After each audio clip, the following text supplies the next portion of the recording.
Now we have to prepare flexible budget in the second part of the question.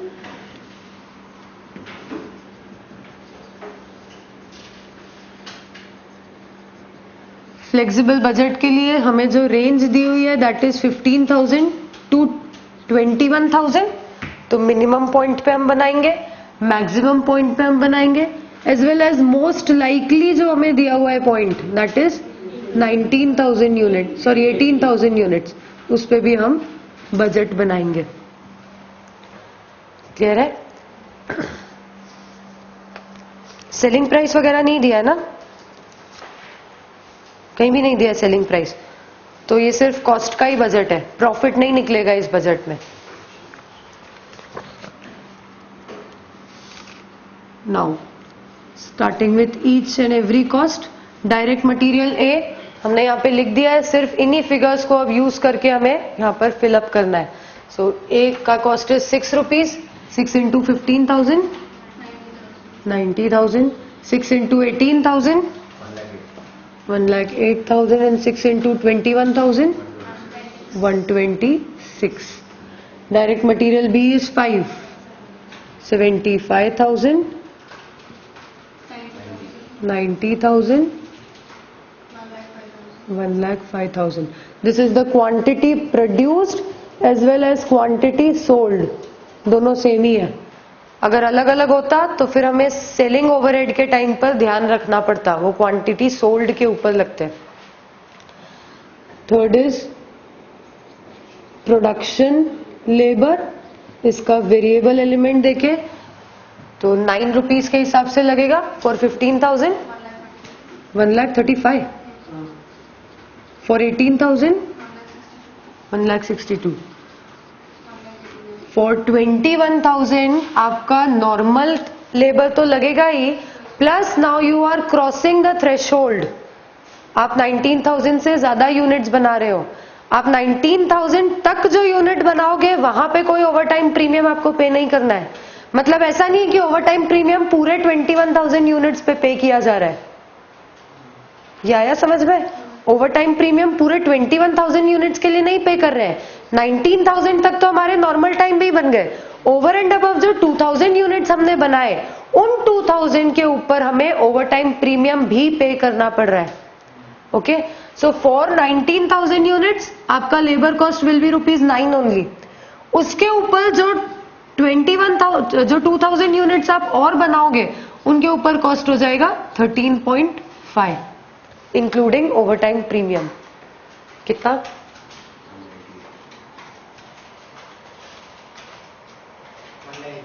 198. This is production labor. Next is manufacturing overhead. अच्छा ये variable ही है सिर्फ.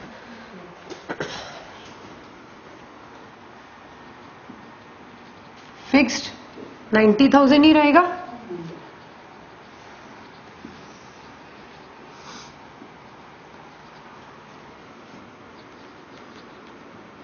Manufacturing overhead में variable is 3 rupees per unit, so 45, 54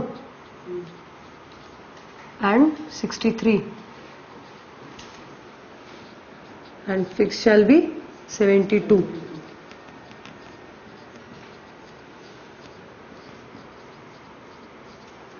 Next is depreciation. Depreciation is fixed only. कितनी भी quantity आप बनाओ it will be 20,000. Admin overhead 25.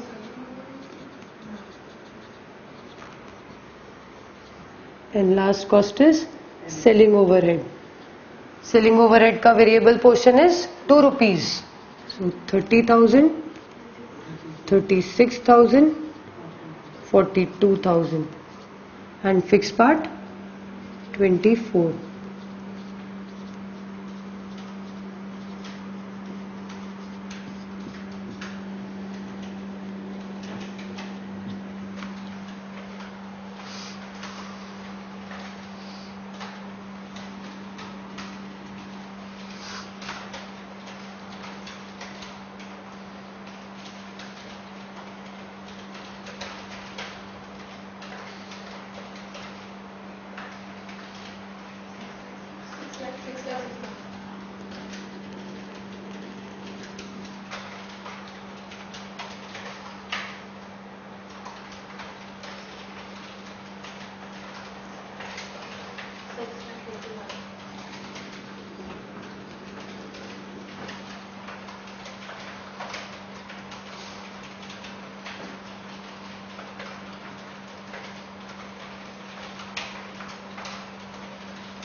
Any doubts?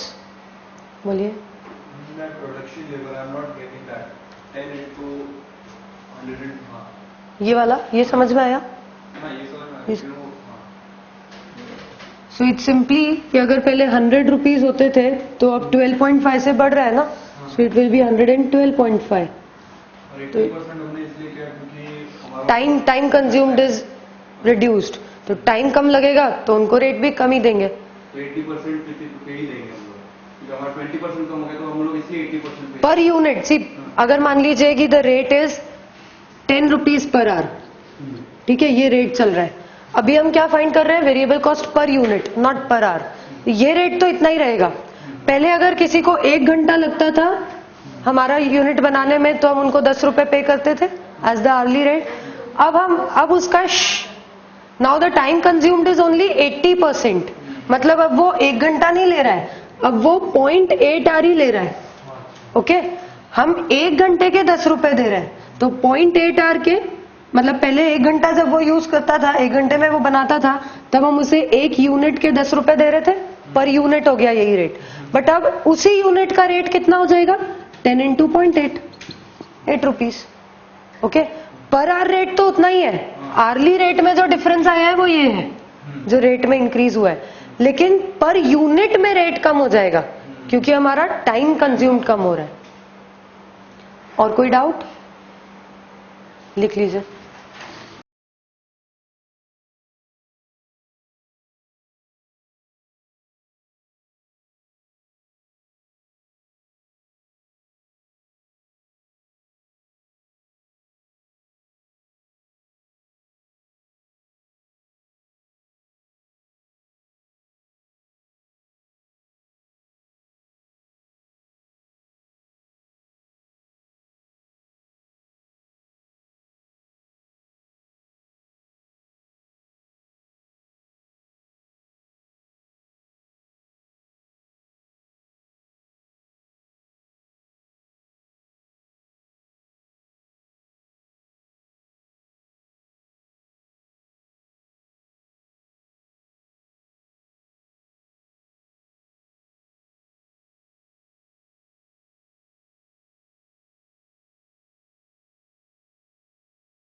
पढ़ लिया?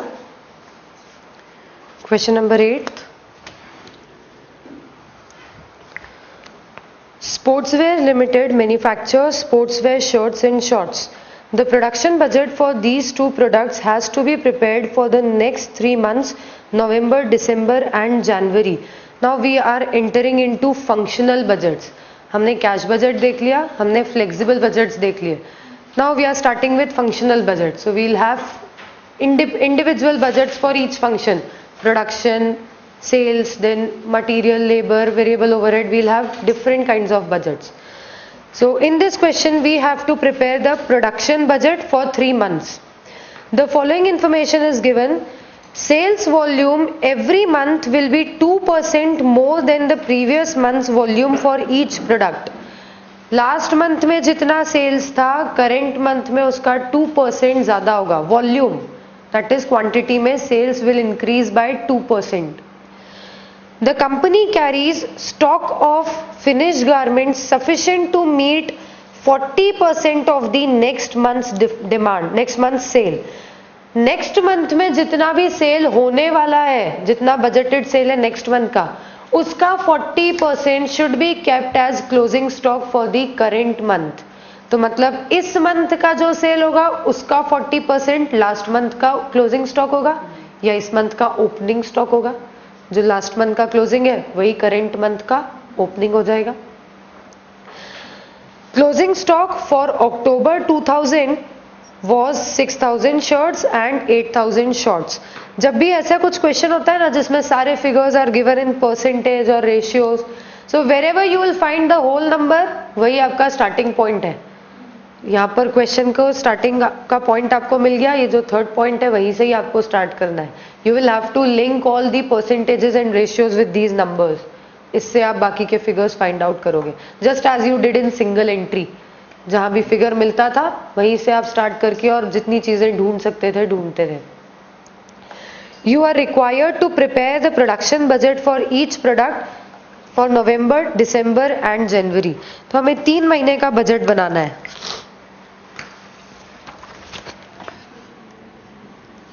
नवंबर, दिसंबर एंड जनवरी.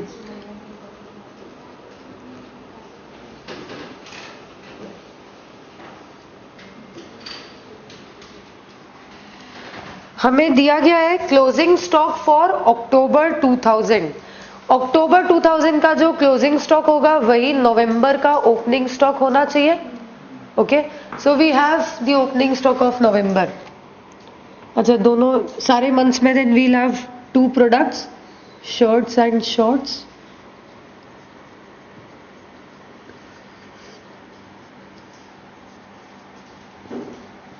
या तो ऐसे बनाओ या फिर शर्ट्स का एक छोटा बजट बनाओ, शॉर्ट्स का एक बनाओ. ओके, सो कैसे बनाए? अलग अलग बनाए. So let this be for shirts.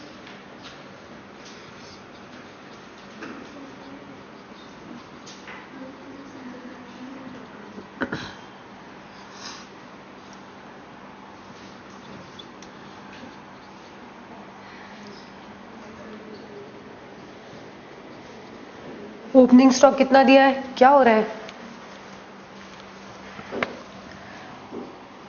नवंबर में शर्ट्स का opening stock was 6000 and shorts का ओपनिंग स्टॉक वाज 8000. ये अक्टूबर का क्लोजिंग या नवंबर का ओपनिंग. सेकेंड पॉइंट में हमने देखा कि जितनी भी सेल होती है किसी महीने की, पिछले महीने में क्लोजिंग स्टॉक उसका 40% होता है. ये अक्टूबर का क्लोजिंग स्टॉक है. ओके, अक्टूबर का जो क्लोजिंग होगा that should be 40% of the sale of November. Next month की जो सेल है उसका 40% है पुराने मंथ का क्लोजिंग स्टॉक. तो ये हमारा टोटल सेल्स का नवंबर की जो सेल्स है उसका 40% है. Okay, so we can find the sales for नवंबर.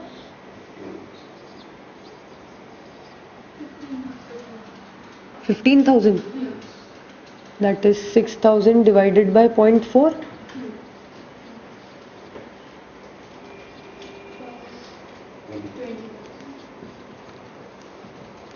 $20,000. ये आ गई हमारी नवंबर की सेल्स. और क्या दिया हुआ है? Now it's given sales volume every month will be 2% more than the previous month's volume for each product. पिछले महीने की सेल से करंट मंथ की सेल विल बी 2% मोर. तो नवंबर की sales was 15,000. So we can get the sale of December 15,000 plus 2%, 15,300. January की cell will be 15,300 plus 2%, 15,606. Similarly, find for this December 20,400,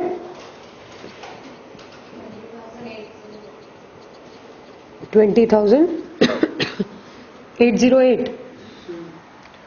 ये आ गया सेल. ओके, हमें निकालना तो प्रोडक्शन क्वांटिटी है. और कोई इंफॉर्मेशन जो हम इससे निकाल सकते हैं? So we have sales. Now we can find out closing stocks. दोनों केस में अब हम क्लोजिंग स्टॉक निकाल सकते हैं. नेक्स्ट मंथ की जो सेल होगी उसका 40% करंट मंथ का हमारा क्लोजिंग स्टॉक होगा.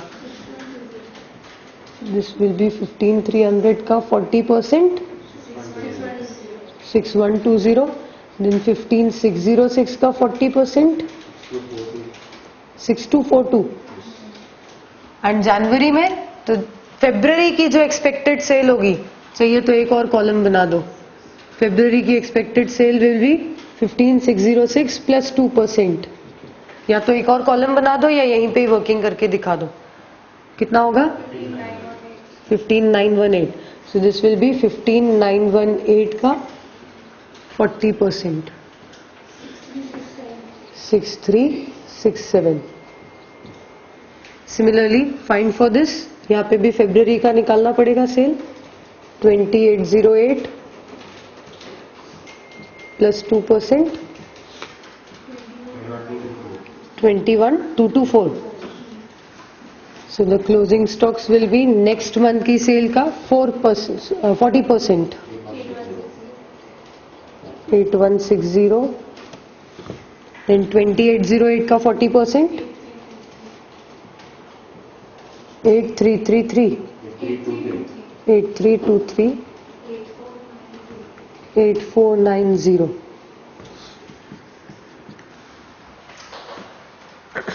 ये क्लोजिंग स्टॉक ही इस मंथ का ओपनिंग हो जाएगा. So all the closing stocks which we have found they will become opening stock.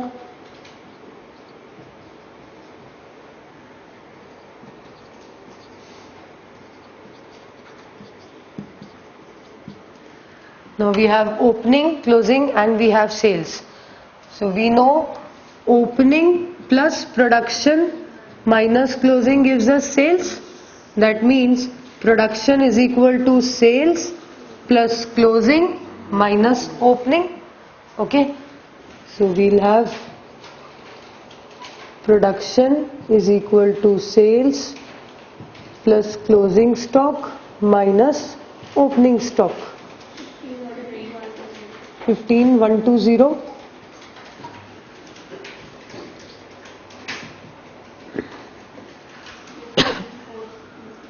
15,422.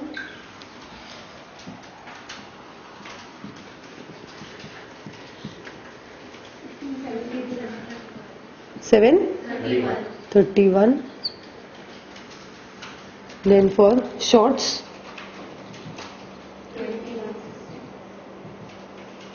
20160.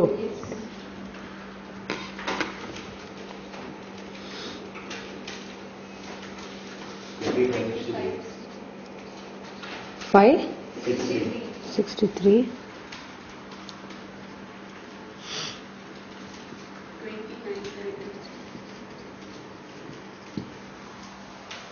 This is the production budget.